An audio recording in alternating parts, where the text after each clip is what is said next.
from Miami who joined us here today, and I'm grateful. And thank you. I also want to recognize my former colleagues from the congressional branch who also happen to be appropriators and authorizers, and so I thought it was important.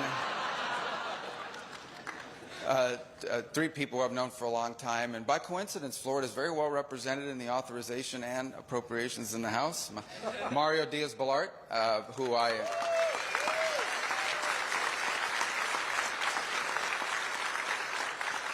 I've known as a personal friend. We served together in the Florida legislature. In fact, sat next to each other on the floor. Who would have thought, Mario, back in the day? And now here we are, you know. And two Cuban Americans. If we had a third, they'd call it a conspiracy, but there's only two, so we're in shape. Congresswoman Lois Frankel, we also served in the legislature together. Again, I know this.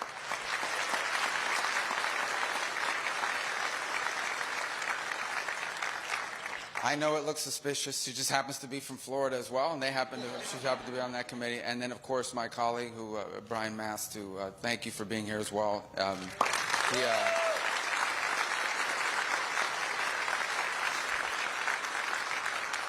I have asked them as a personal favor to be nice to each of you who we send over to testify and appear before their committees. So. And to be nice to us when they write those appropriations bills and pass those laws. But we are great. I'm really grateful you would join us because our partnership will be critically important. I want to thank President Trump for nominating me. This is an extraordinary honor and a privilege to serve in this role, to be here, frankly, to oversee the greatest, the most effective, the most talented, the most experienced diplomatic corps in the history of the world resides in this building.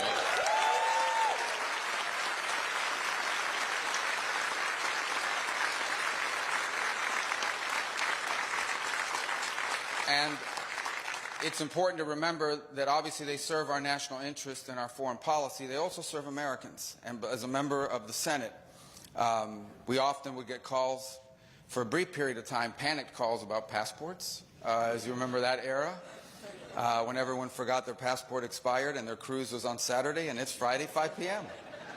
So we were, why are you guys chuckling? Is that, you know it's true, it happened. And then, of course, but we also serve Americans that sometimes find themselves overseas and lost their passport, or even worse, something terrible or tragic happened and their families are impacted by it. And so it's important. It's an important task and one that I know is critical to our mission. Beyond that, this is the face of the United States. In fact, if you think about it, for many people on this planet, their only interaction with America, most will never travel here, their only interaction with America in many cases, whether they be leaders or everyday people, will be the men and women who serve us abroad and do so with tremendous integrity and dedication. They are literally the face of our country, whether it's through the aid we've provided or through the services. I also want to say hello. Is this being live streamed somewhere? Are people watching this in all of our missions? Good. I want to thank them. I know they can't be with us here today, and depending on where they are in the world, it's probably not as cold as it's been, at least for a Floridian. So I also think the brilliance of this organization shows by hosting these events indoors, which it's already showing, and we're grateful for that as well.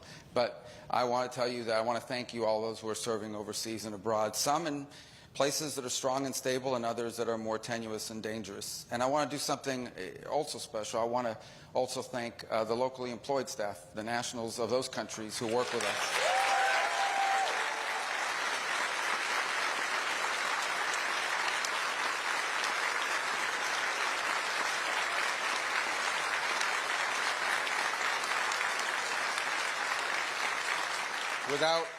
Without their help, without their support, it would be impossible for us to conduct our mission. And in many ways, years later, I've literally run into people in the United States that are either conducting business or visiting as tourists or what have you, and they will tell me they were locally employed they were local employees of our missions abroad, and as a result, their love for our country is never ending.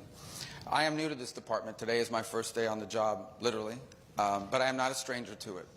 I've interacted with many of you, both in my travels abroad and in our daily functions. My job now is different, and our job in some ways will be different.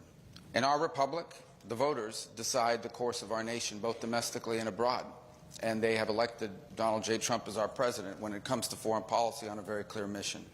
And that mission is to ensure that our foreign policy is centered on one thing, and that is the advancement of our national interest, which they have clearly defined through his campaign as anything that makes us stronger or safer or more prosperous. And that will be our mission. That will be our job across the world, is to ensure that we have a foreign policy that advances the national interest of the United States. I expect every nation on earth to advance their national interests. And in those instances, and I hope there will be many, in which our national interest and theirs align, we look forward to working with them. This is in many ways, and again it was referenced by President Trump yesterday in his speech, that he designs, that his overriding goal for global policy is the promotion of peace, the avoidance of conflict. And no agency will be more critical in that regard than this one. In fact, it's its founding principle and purpose. And that's what we endeavor to do, to promote peace around the world, because that's in our national interest. Without peace, it is hard to be a strong nation, a prosperous nation, and one that is better off. But there will also be challenges. We recognize that there will be those times, unfortunately, as humans interact with one another because of our nature. But there will be conflict. We will seek to prevent them and avoid them, but never at the expense of our national security, never at the expense of our national interest, and never at the expense of our core values as a nation and as a people. We are, at the end of the day, a nation founded on a powerful principle. And that powerful principle is that all men are created equal, because our rights come from God, our Creator, not from our laws, not from our governments.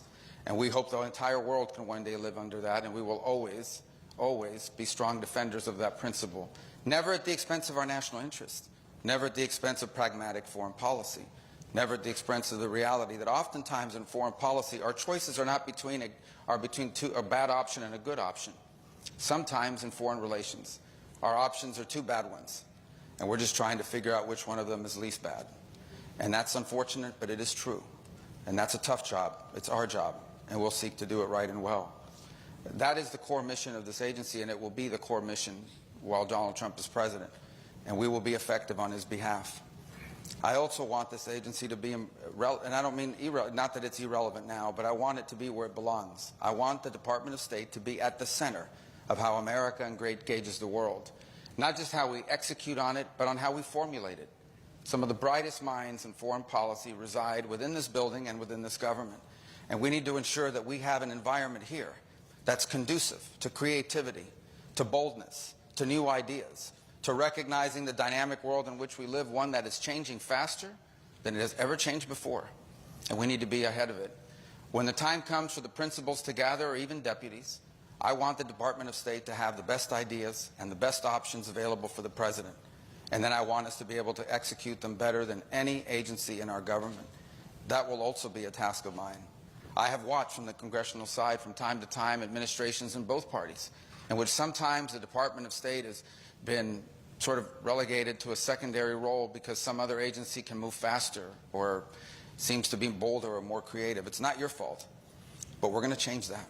We want to be at the centerpiece. We want to be at the core of how we formulate foreign policy, because we're going to have the best ideas of any agency, and because we're going to execute it better and faster and more effectively than any other agency in our government. And I know we have the right team to do it. There's no other agency in the world, there's no other agency in our government that I'd rather lead, because of the talent that's collected here in this room and those watching around the world. That will be our mission, and I hope we'll be able to do it together. There will be changes, but the changes are not meant to be destructive. They're not meant to be punitive. They're not out of... The changes will be because we need to be a 21st century agency that can move, by a cliche that's used by many, at the speed of relevance. But we need to move faster than we ever have, because the world is changing faster than we ever have. And we have to have a view that some say it's called look around the corner, but we really need to be thinking about where are we going to be in 5, 7, 10, or 15 years. Some of the issues that confront humanity today have no precedent. They have no historic precedent. Some of the challenges we face have no historic precedent. We can compare it to another era, to another time, but they're not the same. Things are moving faster than ever. Think about how much the world has changed in the last 5 years. Imagine how much it will change over the next 25 years. And my sincerest hope and my prayer is that we will, as a nation, be able to leave the future generation with a country and a planet safer and better than the one that was left for us. And you will be a big part of achieving that goal. It is an honor to be able to lead this agency. I hope to do it with distinction and with integrity, working harder than anyone ever has at this role, And that will not be easy because some pretty hardworking people have come before me. But I know that we are up to the task. And I'm glad that I'm in the job, on day one. I was sworn in at about 9:15. I didn't mess up the oath. And we're ready to go to work, and I know you are as well. Thank you. God bless all of you. God bless our country. Thank you.